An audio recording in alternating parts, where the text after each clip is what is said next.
MIM పార్టీకి సంబంధించిన శాసన సభ్యులు వందే మాతరాన్ని ఆలపిస్తున్నప్పుడు బహిష్కరించడం నిజంగా ఇంతకంటే దుర్మార్గం ఇంకోటి కాదు.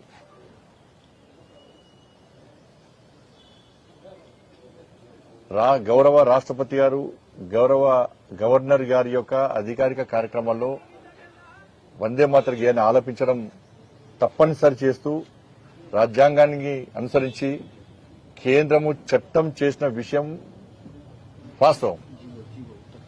ఉత్తర్వులు జారీ చేసింది. ఆ ఉత్తర్వులను ధిక్కరించి వాళ్ళ నిండు శాసనసభలో దాన్ని ధిక్కరించడము ఎంతవరకు కరెక్టో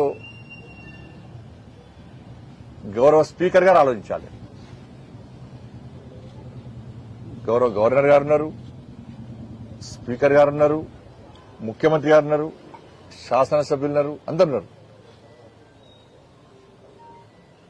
వాళ్ళ కనీసం ఎవ్వరు కూడా వారించకపోవడం,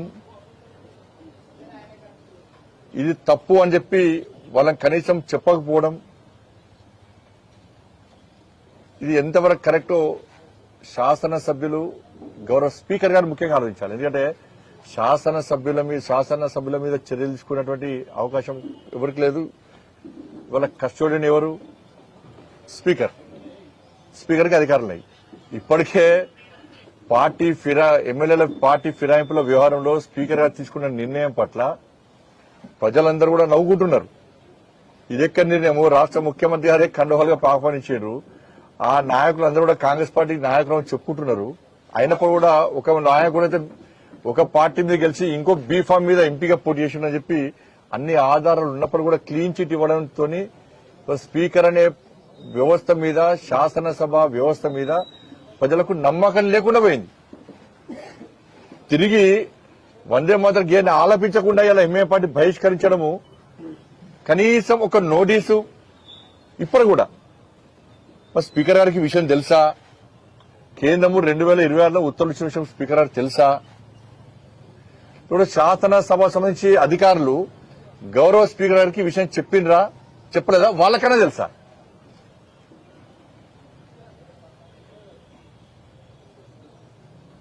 రాష్ట్ర ముఖ్యమంత్రి గారు సమాధానం చెప్పాలి. ముఖ్యమంత్రి గారు ఆ నిండు సభలో ఉన్నారు.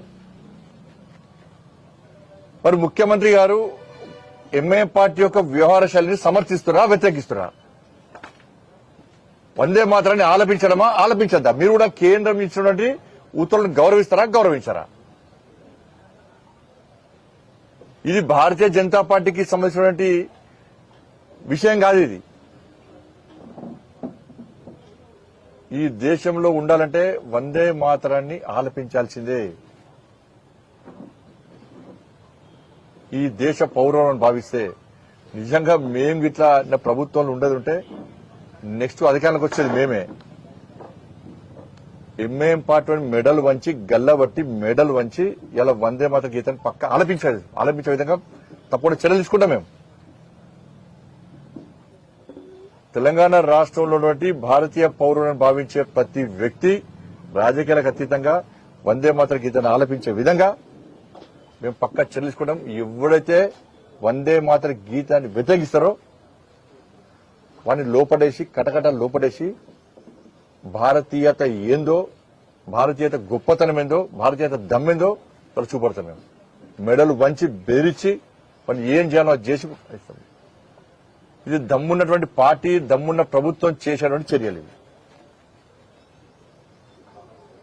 కానీ ఓటు బ్యాంక్ రాజకీయాలకు కకుర్తిపడి ఎంఏ పార్టీకి అడుగులో మడుగులో వాళ్ళ మోచేతి నీళ్లు దాక్కుంటూ కేంద్రం ఇచ్చిన ఉత్తర్వులను ధిక్కరించినా కూడా రాష్ట్ర ముఖ్యమంత్రి గారు, గౌరవ స్పీకర్ గారు స్పందించకపోవడం ఇంతకంటే సిగ్గుచేటి కూడా కాదు.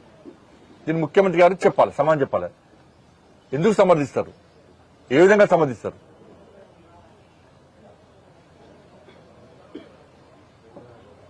స్పీకర్ గారు మీ వ్యవహారశైలి ఏంది? రాష్ట్ర ప్రభుత్వము, కాంగ్రెస్ పార్టీ చెప్పిన విషయాలను పట్టించుకోవడం, దానికి అనుగుణంగా వివరించడం కాదు. శాసనసభ వ్యవస్థను కాపాడాల్సిన బాధ్యత మీ మీద ఉంది. మీరే పట్టించుకోకుంటే, మీరే తప్పుడు తీర్పులు ఇస్తే, మీరే చూసి చూడండి ఉంటే వ్యవస్థను కాపాడేవారు వాళ్ళు.